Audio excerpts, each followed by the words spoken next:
আমার মাইয়ার বাচ্চার কইছে পানি শুকাই গেছে, পানি নেই, বুঝছেন? পানি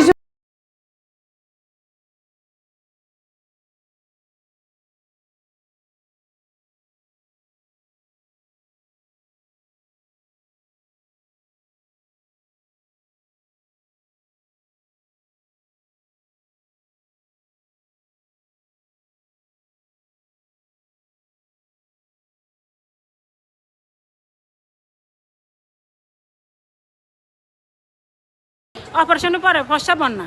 তারপরে এদেরকে জিজ্ঞেস করছে এরা কেউ যায় না চায় না। অঙ্গাবের সকালবেলায় যখন 3-4 জনানি রক্ত দিছে, এরপরে যখন অবস্থা খারাপ, এখন অন্য হাসপাতালে আছে, অন্য হাসপাতালে আছে, এরা বলেছে কিডনি সময় কিডনি কাটি গেলেছে। দেখেছি সেটা হচ্ছে যে আমরা যেহেতু এখানে কোনো ধরনের চিকিৎসক অথবা কোনো ধরনের চিকিৎসা সেবিকা অথবা কোনো ধরনের আমরা স্টাফ আমরা পাই নাই, আমরা এই হাসপাতালটাকে আমরা সিলগালা করে দেব, আমরা বন্ধ করে দেব প্রশাসনের সহযোগিতা নিয়ে, 1 নাম্বার।